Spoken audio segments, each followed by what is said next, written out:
Hello everyone, I am सुगम। Welcome back. तो कैसे हो आप सब? आई होप आप सब अच्छे होंगे। स्वागत है आप सभी का आपके अपने एसपी स्टडी यूट्यूब चैनल पर। तो गाइस, आज हम आपको बताने वाले हैं इकोनॉमिक्स के कुछ इंपॉर्टेंट क्वेश्चन, जो आपके लॉन्ग आंसर जो आपके रह गए थे वो हम इस वीडियो में आज आपको कवर कराने वाले। तो आप वीडियो में अंत तक बने रहे, वीडियो को आप बिल्कुल भी स्किप ना करें, ठीक है। तो जितने भी आपके विस्तृत उत्तरीय प्रश्न हैं वो सारे प्रश्न हम आपको इस वीडियो में आज कवर कराने वाले हैं। तो वीडियो आपको अंत तक देखना है। अगर आपको वीडियो अच्छा लगे तो इस वीडियो को अपने दोस्तों में शेयर जरूर करें। वीडियो अच्छा लगा कर तो वीडियो को एक लाइक जरूर कर दें, ठीक है। तो देखिए, जितने भी आपके लघु उत्तरीय प्रश्न थे सारे प्रश्न मैंने आपको कवर करा दिए हैं। अतिलघु उत्तरीय प्रश्न आपके कौन से आ सकते हैं वो भी हमने आपको बता दिए, और जो आपके बहुविकल्पीय प्रश्न है वो भी मैंने सारे आपको बता दिए कौन कौन से इस बार के बोर्ड एग्जाम में आपके आ सकते हैं। अब आपके बच्चे जो विस्तृत उत्तरीय प्रश्न थे वो भी मैंने आपको एक वीडियो में बताया है, पर दोबारा से मैं आपको बता दे रही हूँ कि ये वाले प्रश्न आपको अच्छे से तैयार कर लेने इस बार के बोर्ड एग्जाम के लिए। तो चलिए हम वीडियो को स्टार्ट करते हैं। वीडियो आपको अच्छा लगा करे तो वीडियो को एक लाइक जरूर कर दीजिए। यहाँ पर मैंने आपको दिए हैं जो आपके लॉन्ग आंसर है, वो तो इकोनॉमिक्स का पेपर है बोर्ड एग्जाम के लिए। जितने भी आपके प्रश्न है वो सारे प्रश्न आपको इस वीडियो में मिलने वाले। तो इकोनॉमिक्स इंपॉर्टेंट क्वेश्चंस। तो गाइस देखिए, वीडियो आपको पूरा देखना है। आप वीडियो को पूरा देखें तभी आपको अच्छे से क्लियर हो पाएगा कि कौन कौन से प्रश्न आपको इस बार के बोर्ड एग्जाम के लिए तैयार कर लेने हैं लॉन्ग आंसर, ठीक है। लॉन्ग क्वेश्चन लॉन्ग आंसर आपको कौन कौन से तैयार करने हैं इस बार के बोर्ड एग्जाम के लिए। तो देखिए, जो पहला प्रश्न है वो आप ये वाला तैयार कर लीजिए कि मांग की लोच से आप क्या समझते हैं, यह कितने प्रकार की होती है, ठीक है। मांग की लोच से आप क्या समझते हैं या कितने प्रकार की होती है, तो आप इस तरह से इसको लिखकर आ सकती हो, ठीक है। इस तरह से इस प्रश्न का आंसर आप देकर आओगे। अब इसके बाद देखिए, जो आपका नेक्स्ट प्रश्न है वो मैंने यहाँ पर लिया है। देखिए, आपका जो नेक्स्ट प्रश्न है वो यहाँ पर दिया गया कि आय और उत्पादन पर समग्र मांग के परिवर्तन के प्रभाव की व्याख्या कीजिए, ठीक है। प्रश्न आपका क्या दिया गया, आय और उत्पादन पर समग्र मांग में परिवर्तन के प्रभाव की व्याख्या कीजिए, ठीक है।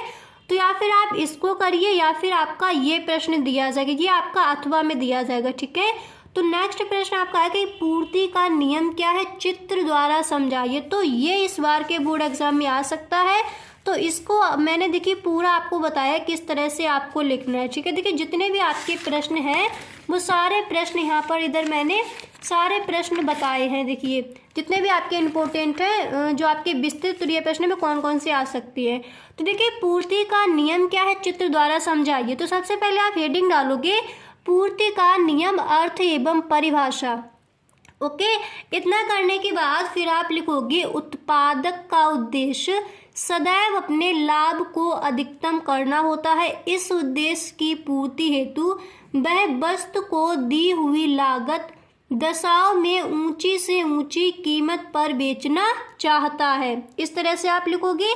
इसके आगे आप लिखोगे कि पूर्ति का नियम यह बताता है कि अन्य बातों के समान रहते हुए किसी वस्तु या सेवा की कीमत में वृद्धि होने पर उसकी पूर्ति में भी वृद्धि होती है, ओके। फिर इसके बाद आपको लिखना है तथा कीमत में कमी होने पर उसकी पूर्ति में भी कमी होती है। इस प्रकार कीमत और विक्रय की जाने वाली वस्तु की मात्रा में प्रत्यक्ष तथा सीधा संबंध पाया जाता है, ओके। इस तरह से आप लिखोगे। इसके बाद आपको देखिए यहाँ पर इन्वर्टेड कॉमा बिगिन करना है। फिर आप लिखोगे पूर्ति का नियम यह बताता है कि अन्य बातें समान रहने पर जितनी कीमत अधिक होती है उतनी ही पूर्ति अधिक होती है, और जितनी कीमत कम होती है उतनी पूर्ति कम होती है। इसके बाद यहाँ पर देखिए, आपको जो इन्वर्टेड कॉमा है वो आपको क्लोज कर देना है, ठीक है। फिर इसके आगे आप लिखो। देखिए, आपकी विस्तृत उत्तरीय प्रश्न है तो आपको थोड़ा विस्तृत में लिखना है, ज़्यादा शॉर्ट आप नहीं लिख कर आओगे, ओके। फिर देखिए, इसके बाद आप लिखोगे कि पूर्ति का नियम मांग के नियम की भांति एक गुणात्मक कथन ना कि परिणात्मक कथन। दूसरे शब्दों में यह पूर्ति में केवल परिवर्तन की दशा को बताता है, ना कि पूर्ति में परिवर्तन के परिणाम को, ओके। फिर आप लिखोगे कि पूर्ति का नियम यह नहीं बताता कि कीमत में परिवर्तन होने पर पूर्ति कितनी मात्रा में कम अथवा अधिक होगी। संक्षेप में पूर्ति का नियम बताता है कि पूर्ति और कीमत एक ही दिशा में परिवर्तित होते हैं, परंतु यह आवश्यक नहीं कि पूर्ति परिवर्तन आनुपातिक हो। ठीक है, पूर्ति का परिवर्तन आनुपातिक हो। इतना समझ आ गया। फिर देखिए आप हेडिंग डालोगे नियम की मान्यताएं। ठीक है, फिर इसमें आप लिखोगे पूर्ति के नियम की निम्नलिखित मान्यताएं हैं। फर्स्ट पॉइंट डालकर आपको लिखना है क्रेताओं तथा विक्रेताओं की आय में कोई परिवर्तन नहीं होना चाहिए। ओके, फिर आप नेक्स्ट लिखोगे क्रेताओं और विक्रेताओं की रुचि तथा पसंद में कोई परिवर्तन नहीं होना चाहिए।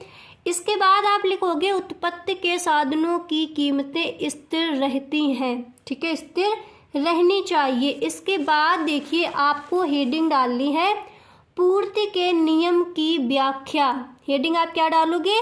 पूर्ति के नियम की व्याख्या। ओके, फिर देखिए इसमें आप लिखोगे कि पूर्ति का नियम कीमत तथा, ठीक है, पूर्ति का नियम कीमत तथा बेची जाने वाली मात्रा के बीच सीधे संबंध को बताता है। ओके, फिर इसके आगे आप लिखोगे इसलिए जब पूर्ति के नियम को पूर्ति रेखा द्वारा व्यक्त करते हैं तो पूर्ति रेखा दाएं को ऊपर की ओर चढ़ती हुई प्रतीत होती है। इसको देखिए, आप चित्र को देखिए फिर आपको समझ आएगा। ठीक है, करते तो पूर्ति रेखा दाएं को ऊपर की ओर चढ़ती हुई प्रतीत होती है। ठीक है, फिर देखिए आपको इस तरह से चित्र इसका बना देना है। फिर देखिए इसके बाद आप लिखोगे, ये आप चित्र देख लीजिए, इस तरह से आपको बनाना है। ठीक है, फिर देखिए इसके बाद आप नीचे लिखोगे फर्स्ट पॉइंट डालकर कि कीमत में वृद्धि होने से विक्रेताओं के लाभ में वृद्धि होती है और अधिक लाभ प्राप्त करने की दृष्टि से वे पूर्ति को बढ़ाते हैं। ठीक है,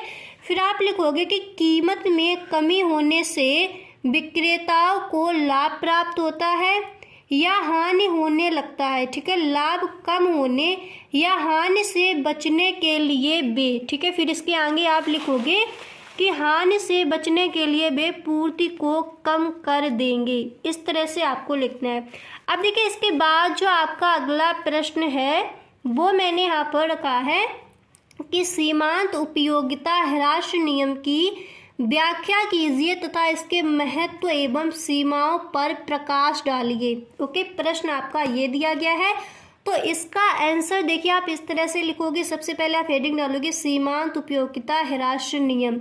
फिर आप लिखोगे मनुष्य की आवश्यकताएं असीमित होती हैं तथा एक समय विशेष पर किसी आवश्यकता विशेष को ही संतुष्ट किया जा सकता है। आवश्यकताओं की इसी विशेषता पर सीमांत उपयोगिता ह्रास नियम आधारित है। ठीक है, फिर इसके आगे आपको लिखना होगा कि यह उपभोग का एक महत्वपूर्ण नियम है और दैनिक जीवन के अनुभवों पर आधारित होने के कारण यह नियम सार्वभौमिक एवं सर्वमान्य है। इस नियम का सर्वप्रथम उल्लेख किसने किया था?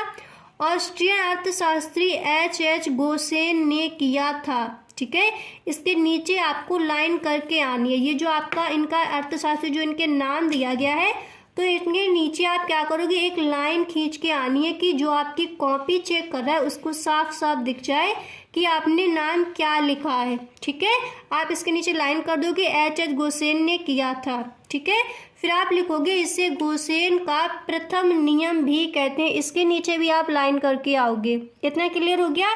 फिर आप लिखोगे मार्शल के अनुसार, आपके अर्थशास्त्री हैं मार्शल, तो इतना आपको ब्लैक पेन से लिखना है मार्शल के अनुसार। फिर यहाँ पर देखिए कोमा, इन्वर्टेड कोमा बिगिन करोगे। फिर इसके अंदर आप लिखोगे कि किसी व्यक्ति के पास, ओके, किसी व्यक्ति के पास वस्तु विशेष के स्टॉक में एक दी हुई मात्रा में वृद्धि होने पर उसे जो अतिरिक्त लाभ प्राप्त होता है वह स्टॉक में होने वाली प्रत्येक वृद्धि के साथ घटता जाता है। ओके, इतना लिखने के बाद आपको नेक्स्ट हेडिंग यहाँ पर डालनी है सीमांत उपयोगिता ह्रास नियम के लागू होने की आवश्यक शर्तें अथवा नियम की मान्यताएं। इस तरह से आप हेडिंग डालोगे और फिर देखिए इसमें आप लिखोगे कि वस्तुओं का उपयोग लगातार होना चाहिए, अर्थात उपभोग इकाइयों में समय अंतराल नहीं होना चाहिए।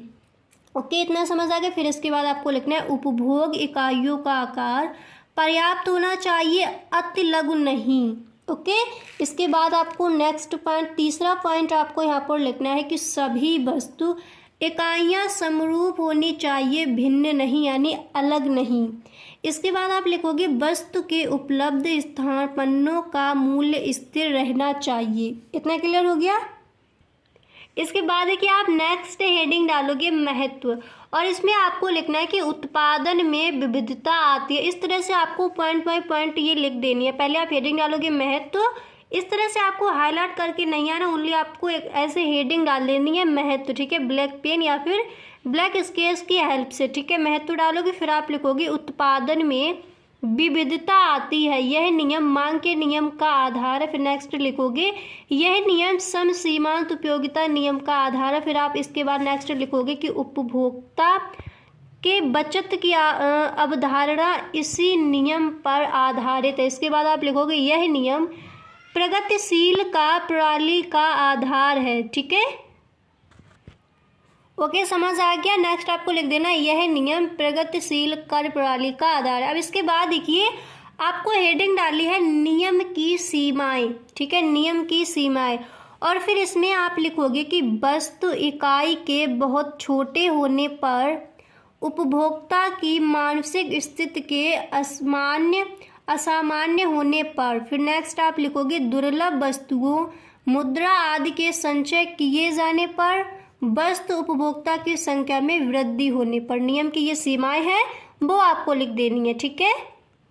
अब इसके बाद देखिए जो आपका नेक्स्ट प्रश्न है वो मैंने यहाँ पर लिया कि समग्र मांग का अर्थ एवं इसके अवयवों को संक्षेप में समझाइए। समग्र मांग का अर्थ एवं इसके अवयवों को संक्षेप में समझाइए। तो इस तरह से आप आंसर लिखोगे कि समग्र मांग उस कुल व्यय को बताती है जिसे एक देश के निवासी आय के दिए स्तर पर वस्तुओं और सेवाओं को खरीदने के लिए व्यय करने को तैयार है। इसके बाद देखिए आपको लिखना है कि सामूहिक मांग बराबर उपभोग व्यय प्लस निवेश व्यय, ठीक है, यानी AD बराबर C+I। इसके बाद आप लिखोगे कुल उपभोग व्यय बराबर निजी उपभोग व्यय प्लस सार्वजनिक उपभोग व्यय, ठीक है। कुल निवेश बराबर निजी निवेश प्लस सार्वजनिक निवेश। इसके बाद आपको नेक्स्ट हेडिंग डाल देखिए आप एक लाइन छोड़ दोगे, फिर इसके बाद आप नेक्स्ट जो आपकी हेडिंग है वो पड़ेगी कि सामूहिक या समग्र मांग। इसमें आप लिखोगे देश के समस्त उत्पादकों द्वारा की जाने वाली वस्तुओं व सेवाओं की कुल पूर्ति सामूहिक या फिर समग्र पूर्ति कहलाती है। यहाँ पर थोड़ा मिस्टेक हो गया, मैंने मांग बोल दिया, यहाँ पर पूर्ति है, ठीक है, सामूहिक या समग्र पूर्ति। ओके, इस तरह से आप लिख दोगे।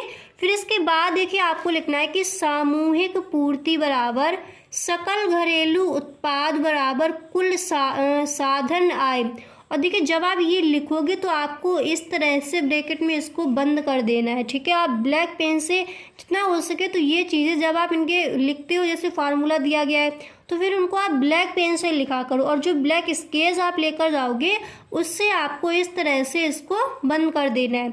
इसके बाद देखिए आप ब्लैक पेन से लिखो कीन्स के अनुसार, जो आपके अर्थशास्त्री हैं कीन्स, फिर आप लिखोगे कीन्स के अनुसार।